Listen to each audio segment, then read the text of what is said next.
Hello, friends. I think if you watch this podcast, you know that I like pop music, right? I like it, and I don't feel any shame. And there are some bands that I think when they were around when they came out, like some bands in the '60s. There were a lot of cool bands in the '60s, bands that the cool kids liked. But then there were some bands that the sort of not cool kids liked, I guess, the kind of the short hairs, I guess. And sometimes they ventured into they kind of moved a little bit into the groovy style music, which was always a little cringy sometimes when you would see people who were not groovy trying to get groovy, like Liberace or something, trying to get down with the flower power and whatnot in the '60s. But there were some groups that were like vocal groups, groups like the Letterman and bands like that, groups like that, that they weren't psychedelic. They weren't sort of they didn't even hint at drug stuff or the kind of flower power movement, the youth movement thing. But there was kind of a vibe to some of that music that still kind of had a musical coolness to it to me. I mean, you got Burt Bacharach and all that was happening around the same time, which was astoundingly brilliant, and I love it. But at the time, I think if you were into the Beatles and the Stones and the Zombies and whatnot, Zombies were questionable. They were on the edge of that, I think, with some people.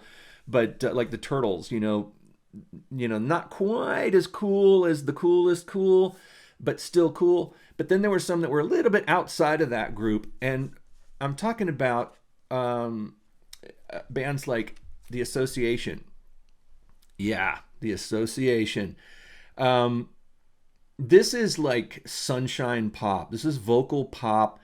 These are folks that were singing, and the music was perhaps the studio musicians at the time, like Wrecking Crew types, things like that. But the songs were written by various different people. They did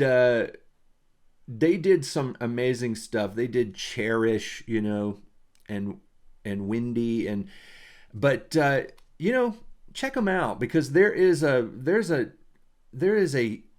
fascinating aspect to them that I think is just great. It is kind of a lost art of pop song, like what they used to call song styling, where you would take a song and do it in your own style. And these folks would sometimes take some songs that were kind of cool and hip at the time, and they would do them in their style, which some people said, it took all the edge out of it, it took all the blood out of it, but you know what? It's a different kind of blood. I think it's beautiful. I think they're great. I think what they were doing was really fun. In retrospect now, we can look back on it and say, it wasn't so bad, and they were cool. And you listen to them, and they actually were good players. I think they did play some of their instruments, probably most. I hope I don't offend anyone, but they have that sound of the studio band in a lot of ways. But I believe they played, and they sang, and the songs, I think, are just that kind of sunshine pop that was happening too at the time. Like Paul Williams kind of thing, and bands like the Millennium and things like that. But the Association, I think, had a really good sound. The vocal mix was great. It's got this smooth flow. It kind of comes at you with like not it just doesn't sound like one person singing. It sounds like a group singing a lot of times. And some of the music is so fun. I don't know. It's got that kind of Baroque edge to it in some ways. Not quite chamber pop, a little bit Baroque pop.